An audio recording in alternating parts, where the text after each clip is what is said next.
Are you at all worried, given what you're seeing with Snap and what they reported last night? Good morning, Dom.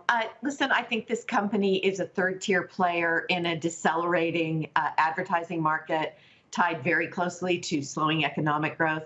This is a company that had already had estimates reduced for this quarter, and then they missed those, all the while trading at a multiple above 130 times next year's earnings. So I think this is, I've said this consistently, that the company's competition from TikTok, obviously from Meta and from Google, puts it in a precarious position, particularly in a declining economic scenario. So I think this might, as it plays across the whole group, it might be an opportunity for investors to take a look at the industry leader, which is Google.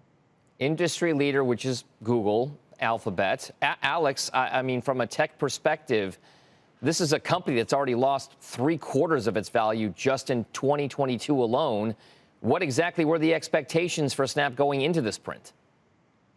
Well, it just goes to show you how difficult this company and companies like it are having a difficult time that these companies are having. The thing that really struck me with Snap, it grew users, but its revenue growth decelerated. I mean, that means something is completely broken with the business. If you're growing your base of users, but you're unable to make more money off of them, something's wrong. And I think some of the things that you mentioned, you look at Apple's anti-tracking changes. You look at the change in foreign exchange rates where the dollar is stronger, and you look at a larger advertising pullback.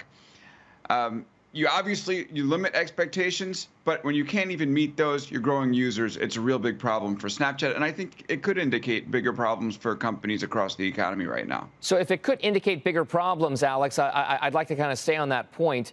What exactly do you think those problems are for a social media platform that at one point was supposed to overtake companies like Instagram and everything else? They were the originals, right? They were the OGs in this space. It was Meta Platforms who copied a lot of those things from Snap and Snapchat. What's going on? Why can't they get out of their own way? Well, it's partially Snap, right? They haven't told a story that can get direct response advertisers into their platform in a way that they need to grow. But you look at all the forces pushing against Snap, and I would say they probably apply to Meta and other companies as well. And again, you're looking at inflation, you're looking at TikTok, which is a big deal. You're looking at the Apple anti-tracking changes, and you're looking at foreign exchange rates. And you start to see that, no matter how strong this business is, it's really struggling to overcome all those combined. And that's when I see, the beat on users. So you're growing stronger, but you still can't get the revenue into shape.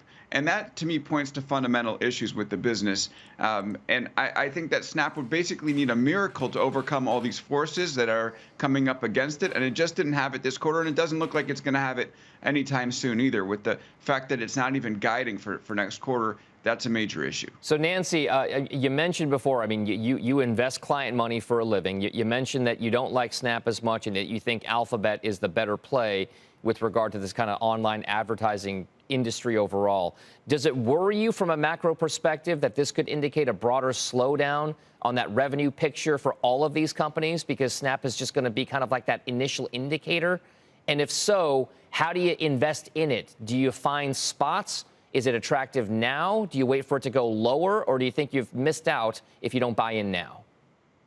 Well, so I think you don't want to own Snap under any conditions. Think back to when video tapes came out. Betamax was the cool technology, the better technology, but they lost out in the long run because they weren't able to, as Alex points out, to convert new users, in this case, to revenues. So I think I know that in a decelerating macroeconomic environment, you want to own the reliable growers, and the behemoth in this industry is Google.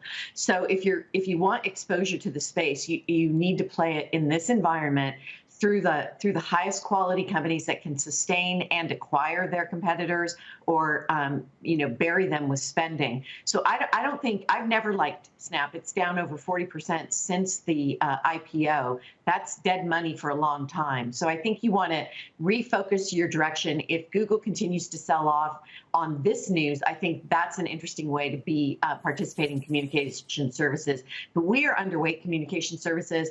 We actually added recently to Spotify, because that's a more reliable earnings grower in that space. But we're placing our tech bets in the cloud, in cyber, and even in semis still. So I don't think you want to bottom fish this one, because I think it's terminally cheap stock, and the management's got some significant challenges.